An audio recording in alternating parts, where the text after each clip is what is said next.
रविवारच्या सुट्टीचं औचित्य साधत भाविकांनी पुण्यामध्ये बाप्पांच्या दर्शनासाठी मोठी गर्दी केलेली आहे। तर श्रीमंत दगडूशेठ हलवाई गणपती मंदिराच्या समोर भाविकांनी तोबा गर्दी केलेली आहे। 1 ते 1.5 किलोमीटर पर्यंत भाविकांची रांग लागलेली आहे। फक्त पुण्यातूनच नव्हे तर वेगवेगळ्या शहरांमधून लोक पुण्यात बाप्पाच्या दर्शनासाठी दाखल झाले आहेत।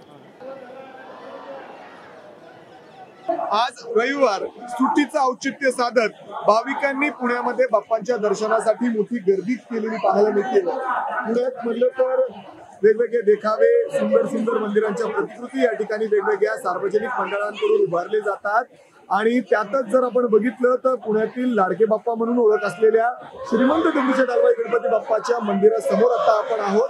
आणि इथं जर आपण बघितलं तर तोबा अशी भाविकांची गर्दी दर्शनासाठी आपल्याला पाहायला मिळते। खरं तर पुण्यामध्ये फक्त पुण्यातूनच नाही तर संपूर्ण राज्यभरातून वेगवेगळ्या शहरातून या ठिकाणी भाविक दर्शनासाठी येत असतात। आणि जर आपण या समोरच्या रस्त्याची दृश्य बघितलं तर तोबा अशी गर्दी आपल्याला पाहायला मिळते।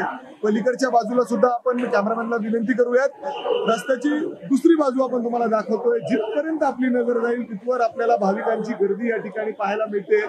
जवळपास 1.5 ते 2 किलोमीटर लांब अशाच पद्धतीने भाविकांची रांग आपल्याला पाहायला मिळते बाप्पांच्या दर्शनासाठी। कॅमेरामॅन अमोल गवाळेसह मी निकी गई, एबीपी माझा, पुणे। एबीपी माझा, उघडा डोळे बघा नीट।